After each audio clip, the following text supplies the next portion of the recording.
Good morning. We have general questions. Question number 1, Maureen Watt.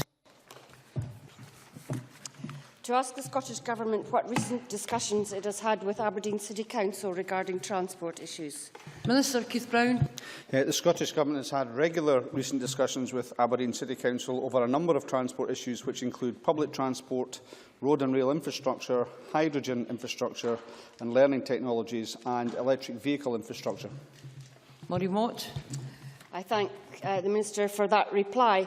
I understand Aberdeen City Council is asking the Scottish Government for funding for preparatory work or a feasibility study in order to introduce trams to Aberdeen.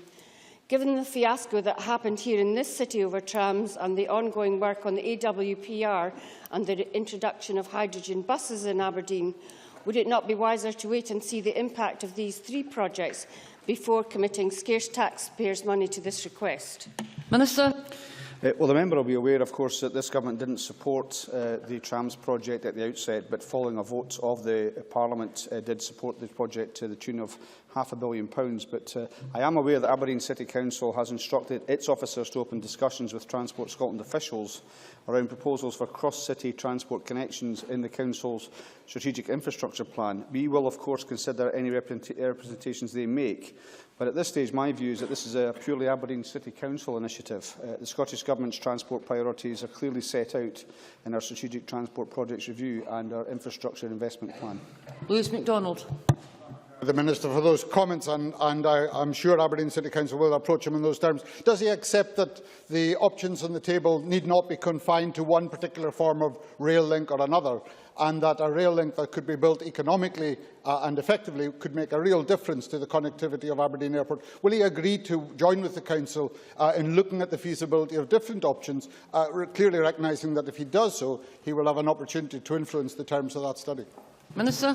Well, as I've said in my response to Maureen Watt, I think this is purely an Aberdeen City Council initiative, but I have gone as far to say that Transport Scotland officials will discuss with City Council officials their proposals. I think that's as far as I'd want to go in relation to that. There are lessons that can be learnt from the experience of a tram project in a busy city like Edinburgh, which are to some extent relevant for Aberdeen City Council. So this would be an Aberdeen City Council initiative should they choose to go forward with it, but obviously Transport Scotland officials will discuss with the Council officials these proposals if they want to bring them forward. Question 2, Gordon MacDonald. To ask the Scottish Government what steps it is taking to meet its obligations under the EU directive relating to the assessment and management of environmental noise. Minister Paul Wheelhouse. The Scottish Government is currently consulting on noise action plans required under the Environmental Noise Directive. These set out a suite of proposed actions building on the strategic noise maps published earlier this year for the principal agglomerations, that's Edinburgh, Glasgow, Dundee and Aberdeen, main airports and major road and rail networks, and the consultations close on the 18th of December. Gordon MacDonald. I thank the Minister for that answer. The Edinburgh Draft Noise Action Plan identifies Calder Gardens of the Sighthill area of my constituency as an Edinburgh Road candidate noise management area. The directive requires Member States to bring about measures intended to avoid, prevent or reduce exposure to environmental noise. Is the Minister concerned that further house building in the west of the city and the resultant traffic increase in the Calders area will add to the environmental noise problem? Minister. Presiding Officer, I remind members, as per my register of interests, I have previously provided advice regarding education aspects of proposed developments in the west of Edinburgh.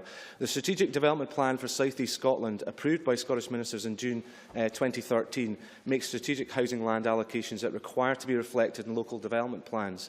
Planning applications for housing development proposals require to be determined in the normal way by planning authorities, taking into account all material considerations that may impact on the local environment. This includes noise impacts, as well as the previous issue raised by Mr MacDonald regarding air quality. Question number 3, Margaret McCulloch. To ask the Scottish Government what is the remit of the Minister for Town Centres? Minister Derek Mackay. As Minister for Local Government and Planning, I have ministerial lead for town centres and responsibility for the delivery of the Town Centre Action Plan published on the 7th of November. This plan is a cross-government response to the recommendations in the External Advisory Group's report, Community and Enterprise in Scotland's Town. The plan will stimulate the debate on the future for Scotland's town centres and encourage and support action from across the wider public, private and community sectors. Margaret McCulloch. In the beginning, can I welcome Derek Mackay's appointment as the Minister for Towns and Town Centres. I appreciate him taking the time to speak to the cross-party group on towns and town centres, and I wish him well in his new role. The Town Centre Action Plan has been largely well received, and I would endorse many of the points in it included. However, can I ask the Minister how he responds to some of the criticism from the FSB and others that business rates and the state of the property rental market were not fully addressed? What is there that the business community can sink its teeth into which addresses the cost of trading in town centres as opposed to out of town? Minister. Can I welcome Margaret McCullough's welcome of my appointment to this dedicated post, to which I'll give it 100% attention. I engage with a range of stakeholders on this particular agenda because it's so important to the people of Scotland, and I congratulate the member for the work she does on the cross-party group that I was delighted to attend. In terms of our partners in the FSB, I'll meet with them shortly to discuss what they believe are some shortcomings in the report and give them that access to be able to identify further actions we can take. But I would say in relation to the FSB, that the areas they highlighted were actually matters for local government, not necessarily Scottish Government, and that's why I'll continue with my engagement with COSLA and individual local authorities. But in terms of the FSB, they wholeheartedly welcome the fact that this Parliament, this Government, the SNP Government, has delivered the most generous range of rates reliefs in these islands, so much so that they welcomed the retention and the continuation of the small business bonus and the expansion of the Fresh Start relief, which incentivise landowners to open up properties rather than keep them closed. So I look forward to further engagement with all partners and not least the FSB. Christine Graham. Thank you, Presiding Officer. I better also welcome the Minister to his position. I'll be in trouble. Minister, I have several town centres in my constituency which require a helping hand, for example, in Pennycook. Now, given the constraints on the public purse, both government and local authority, would the Minister give consideration to providing an information website dedicated to helping communities establish, if appropriate, development trusts or social enterprises or whatever, to lever in, for example, lottery funding to regenerate their town centres? Minister. I would add that the point that there is some welcome news in terms of retail sales in Scotland, but of course this response is more than just retail. It is about community action to deliver innovative solutions to town centre issues, and amongst the range of other actions that the Government will undertake, yes, I will commit to the request that Christine Graham has asked us to do, to deliver such a website to support our community groups in taking forward their local plans. John Scott. Thank you, Presiding Officer. The Minister will be aware that South Ayrshire Council has in the past gratefully received support from the Town Centre Regeneration Fund.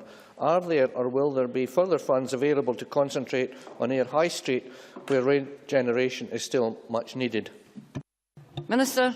I would remind the member that the Concordat, the deal with local government, ensures that the de-ring fencing of a substantial amount of funds has given local authorities the ability to deliver their local economic development function.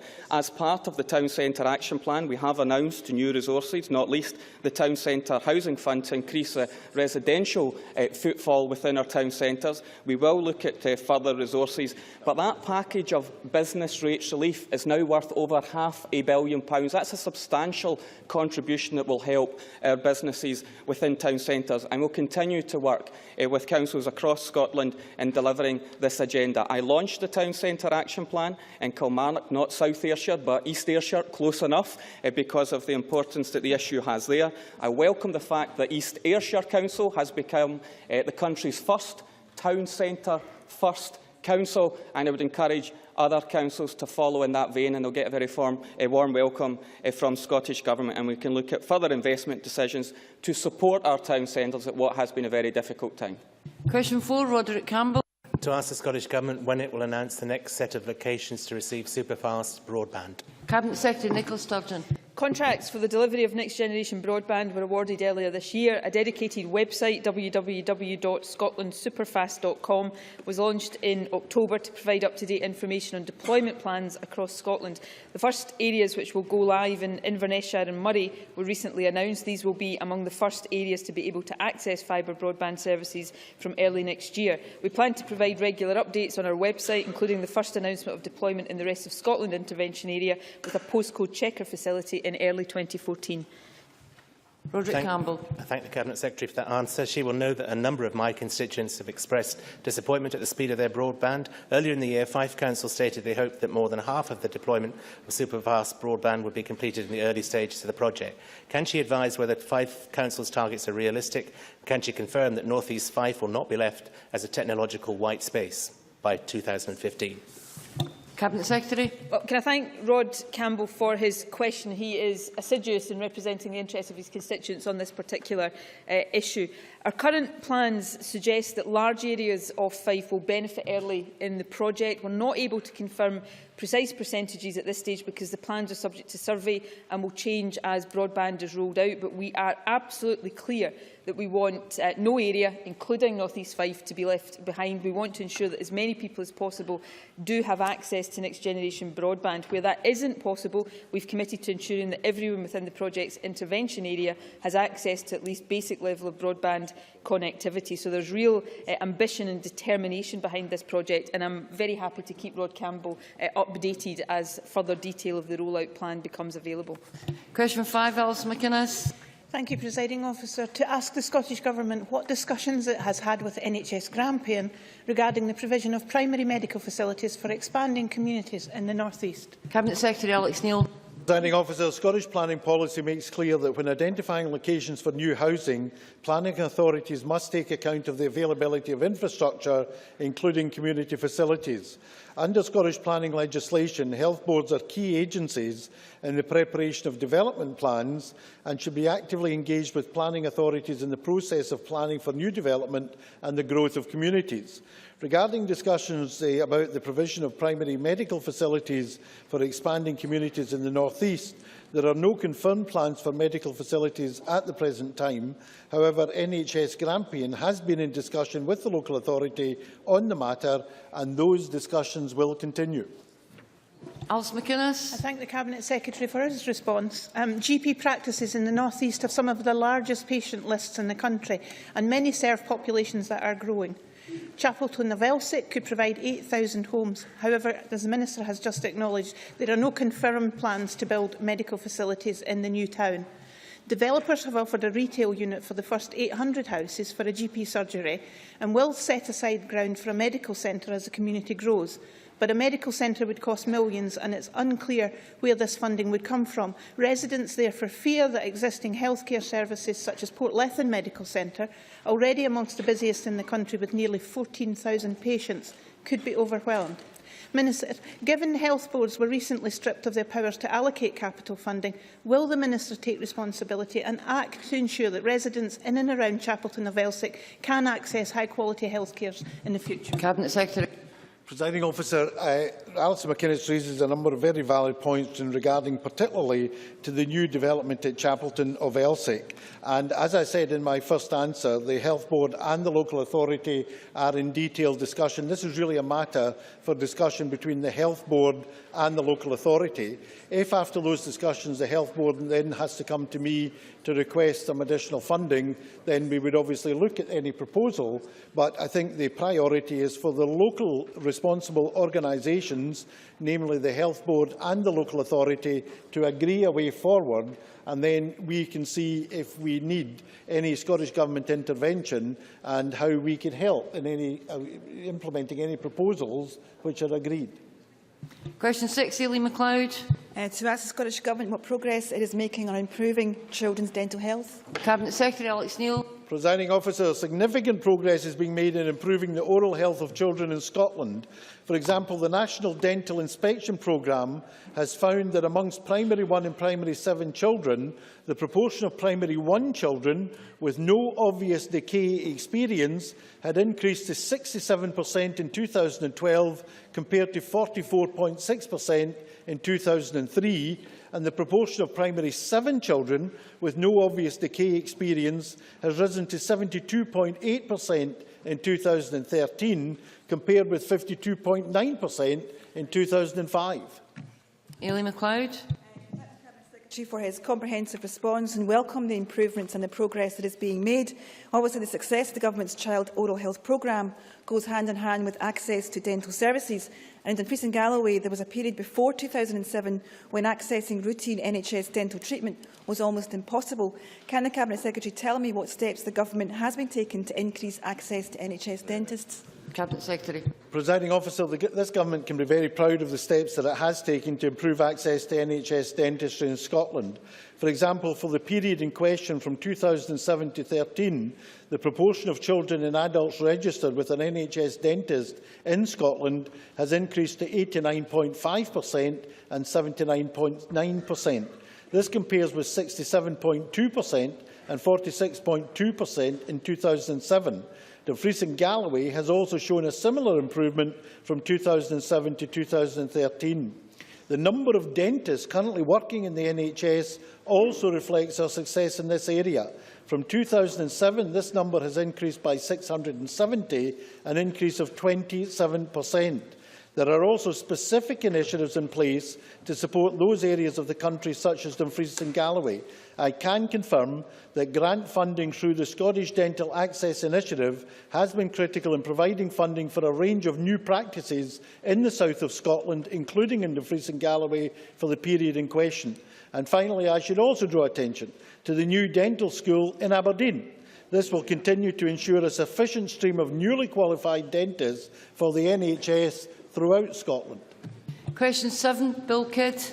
Thank you, Presiding Officer. To ask the Scottish Government what trading and cooperation opportunities there are for Scotland arising from the participation in the recent Abu Dhabi International Petroleum Exhibition and Conference. Minister Humza Yousaf. Last week I led Scotland's largest ever delegation to the Abu Dhabi International Petroleum Exhibition and Conference, with over 40 Scottish companies and higher educational institutes represented at one of the largest oil and gas events in the world. To date, 5 Scottish companies, Doosan Babcock, Found Ocean, Peak Consultancy, Safehouse Habitats and ScotMass, have confirmed new partnerships with local Emirate partners, cementing the company's foothold in a key global market. And also, in addition to that, one other Scottish company, MJB International, announced that it secured a contract with a French company, Air Liquide. I also had meetings with the UAE Energy Minister and also the head of the Abu Dhabi Petroleum Institute. These discussions reiterated the significant opportunities which exist for further collaboration between Scotland and the Middle East. In addition to these results, my visit to ADIPEC has led to a pipeline of future opportunities, and despite that dreadful pun, officials will pursue these opportunities in the coming weeks. Question 7, Bill Kidd. Thank you again, Presiding Officer. And I thank the Minister for that very comprehensive reply, which doesn't leave me an awful lot to ask again in follow-up. But I know he's got a lot more in the pipeline, so I'm waiting for those to come. So, may I ask if, particularly for future design and engineering work opportunities that there may be for companies in areas such as my constituency of Glasgow-Anniesland, if we are looking to training opportunities specifically towards what has actually come out of his visit to ADIPEC? Minister. Yes, I won't attempt to lower the tone even further with another pun, but nonetheless, there were clearly opportunities. Everywhere I went in ADIPEC, people had heard of the expertise in training for oil and gas sector in Scotland and Aberdeen, but actually across the whole country. In fact, the UAE Minister for Energy himself had been to Aberdeen on occasions in a previous life and knew exactly the expertise that the country has. So yes, there will be significant opportunities. Closer collaboration between Scotland and the Middle East has seen already supply chains into the Gulf increasing by 82% since the previous year. So my officials and SDI would be happy to meet, of course, with the member, discuss the outcomes of what we achieved at ADIPEC and see exactly how companies in his constituency could benefit from that closer collaboration. Jimmy McGregor. Thank you. Given Scotland's expertise in the training offshore workers, what is the government actually doing to support training companies attract international clients? Minister. I thank the member for the question. We had some of the higher educational institutes with us, but on top of that we also had representatives from the Energy Technology Partnership. But we have some of the best training academies for that vocational on-hand training, and so we're actually working with them to put them in touch through SDI with the companies like TAQA, for example, that have a huge investment in the North Sea from the Middle East, to see how they can use that expertise training that they won't get anywhere else. And if those companies get that level of training, if you can drill into the North Sea, then you can drill in anywhere in the world, and that will help their global operations, not just in Scotland, but as I say, in Canada and Nigeria and wherever else their operations take. So it's something the Scottish Government, along with colleagues Fergus Ewing and other ministers, we take extraordinarily seriously. Scotland's expertise, I think, will help companies across the world, and we look to do that through the Energy Technology Partnership, through NIG Academy and many other of the great training institutes that we have in this country. Thank you. That ends